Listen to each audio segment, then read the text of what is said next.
വന്ന് മെഴുകുതിരി കത്തിക്കാം, എത്രയും വേഗം ഞാൻ അവിടെ വന്ന് മെഴുകുതിരി കത്തിക്കാമെന്ന് പറഞ്ഞായിരുന്നു. അപ്പം പുതിയ സ്കൂളൊക്കെ ആയത് കാരണം അവർ ലീവ് തരാനൊക്കെ ബുദ്ധിമുട്ടാണ്. പിന്നെ ഇടയ്ക്ക് നമുക്ക് ലീവ് വന്നു, അതുകൊണ്ട് എനിക്ക് വരാൻ പറ്റിയില്ല. അപ്പം എൻ്റെ മനസ്സിൽ അതിങ്ങനെ കിടക്കുന്നതാണ് ഞാൻ കരുതി പോയി മെഴുകുതിരി കത്തിക്കാം. എനിക്കൊരു സമാധാനമില്ല. നമ്മുടെ വീട്ടിലെ അടുക്കളയിലെ ഡോറ്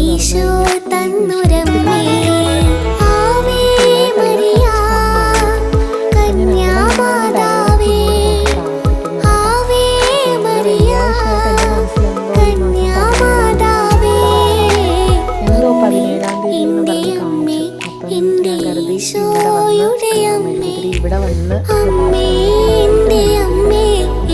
അങ്ങനെ വന്നതാട്ടോ. ഞാനും നന്ദമോളും കൂടെ വന്നു. ഞങ്ങളുടെ വീടിൻ്റെ അടുത്ത കടയിൽ നിന്ന് മെഴുകുതിരി മേടിച്ചു. അപ്പം ഞാൻ കൃപാസന അമ്മയ്ക്ക് വേണ്ടിയിട്ടുള്ള മെഴുകുതിരി, ഈശോയ്ക്ക് വേണ്ടിയിട്ടുള്ള മെഴുകുതിരി ഞാൻ ഇവിടെ പറ്റിക്കുക. അപ്പം എനിക്ക് എപ്പോഴാണ് അവിടെ നേരിട്ട് പോകാൻ പറ്റിയെന്ന് എനിക്കറിയത്തില്ല. ഞങ്ങൾ 3 പേരും കൂടെ ഒരുമിച്ച് പോകണമെന്ന് തന്നെ ആഗ്രഹിക്കുന്നതും. അപ്പോൾ എന്നെപ്പോലെ ഇതേപോലെ ആഗ്രഹമുള്ളവരൊക്കെ ഉണ്ടെങ്കിൽ പറയണം. എന്താ പറയുക, അപ്പോൾ അവിടെ ഇന്ന് വെള്ളിയാഴ്ച ആയതുകൊണ്ട് പള്ളിയിൽ പൂജയൊക്കെ നടക്കുന്നുണ്ട്. പിന്നെ നമ്മൾ ഹിന്ദു ആയതുകൊണ്ട് ഇനി അവർ കയറ്റുമോ എന്താണെന്ന് അറിയത്തില്ല. നമ്മുടെ നാട്ടിലെ ഒരു രീതി അല്ല കേട്ടോ ഇവിടെ. അപ്പോൾ അത് കാരണം ഞാൻ ഇവിടെ നമ്മുടെ യൂട്യൂബിൽ ഞാൻ ഓൾറെഡി പ്രെയർ ഇട്ടിട്ടാണ് ഞാൻ ഈ മെഴുകുതിരി പറ്റിക്കുന്നത്.